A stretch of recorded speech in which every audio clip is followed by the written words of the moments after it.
ኢትዮጵያ ውስጥ ይመረትና ኢትዮጵያ ታምርት ለየቅል ፍሳቤ ነው። ኢትዮጵያ ውስጥ ይመረት ማለት ባለሀብቱ ከየትም የመጣ ቢሆን ኢትዮጵያ ውስጥ እስካመረተ ድረስ ተጠቃሚ እንሆናለን ነው አስፈላጊ ጉዳይ። ኢትዮጵያ ታምርት ልጆቿን በስፋት ወደ ምርታማነት ወደ ጥራት ታስገባ ግን ማለት ኮሮና ቢመጣ የማይሸሹ አግዋ ቢሰረዝ የማይሸሹ የኛ የሆኑ ሰዎች እናበራክት ማለት ነው። የሚገርም ውጤት እያመጣ ነው ያለው።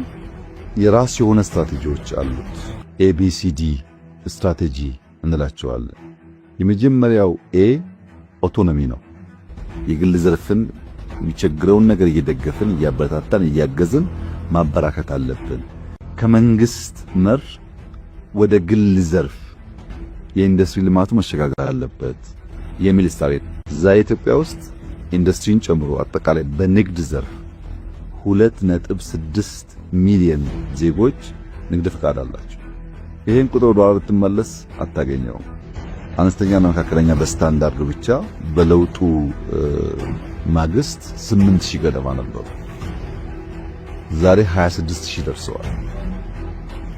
እንደነ ማዳበሪያ እንደ ቦይለሚ ያሉ ሲሚንቶ ፋብሪካዎች አሁን የዳንጎቴን ሲሚንቶ ፋብሪካ ማስፋት እነ ጋዝን እነ ብረትን ትላልቆቹ ከፍተኛ የሚባሉ ኢንዱስትሪዎች አሁን ከ3000 ወደ 4200 አድገዋል። ይሄ በውጭ ቀጥተኛ ኢንቨስትመንት ፍሰት እድገትም በኢነርጂ አጠቃቀምም ይታያል። ለምሳሌ የውጭ ቀጥተኛ ኢንቨስትመንት እድገት የዚህ ዓመት ብቻ ወደ 22.7% አድጓል። ለኢንዱስትሪ የምንጠቀመው ኢነርጂ ፍጆታ ከዛ በላይ አድጓል። ሁለተኛው በቢ የሚገለጠው ደግሞ የባክዋርድ ሊንኬጅ ነው። ግብአት በሀገር ውስጥ መተካት መቻል። ኢንዱስትሪዎች ይመጡና እዚህ ያመርቱና ለግብአት ብሎ መልሶ ዶላሩ ይወጣል። እነዛን ለግብአት የሚጠቀማቸውን ለይተን በሀገር ውስጥ ማምረት ብንችል ግን ብዙ የውጭ ምንዛሪ እናስቀራለን። ከለውጡ ማግስት ከባቢ 90% በላይ ግብአቶቻቸው ሮ ማቴሪያልስ ከውጭ መጡ ነበር። እንግዲህ ገብስ አምራች ነን እኛ። ቢራ ፋብሪካዎቻችን የገብስ ብቅል ከውጭ ያመጡ ነበር። ቢራው ይሸጣል። በገብስ ማምጣት በብቅል ማምጣት ምክንያት ብሩ ይወጣል ተመልሶ።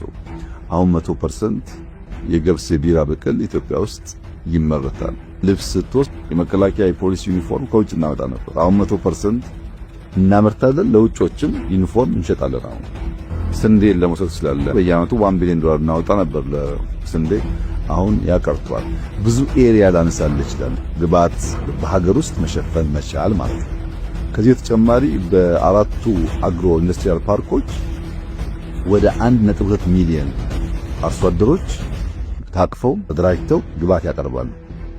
በኢንዱስትሪያል ፕሮሰሲንግ አቅማችን በቆሎን ለብዙ ነገር ማዋል እየጀመረ ዘይት መጭመቅ የመሳሰሉት ጉዳዮች በሎካል ግብአት እንዲሟሉ እያደረግን ወደ ውጭ የሚወጣውን ገንዘብ ለመቀነስ ተሞክሯል። ባክዋርድ ሊንኬጁ እሱ ነው።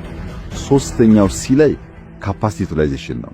ማነቆዎች ፈተን ያለንን አቅም መጠቀም ብቻ ሳይሆን አሟጦ መጠቀም መቻል።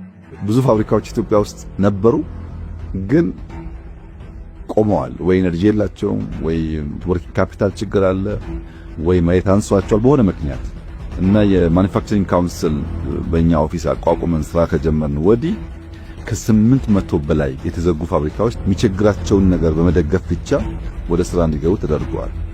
ሁለተኛ የማምረት አቅም አንድ ፋብሪካ ማምረት ከሚችለው 47% ከግማሽ በታች ነበር ማለት። ይህ በጣም ጉዳት ነው። ዛሬ የማምረት አቅማቸው ወደ 67% አድጓል።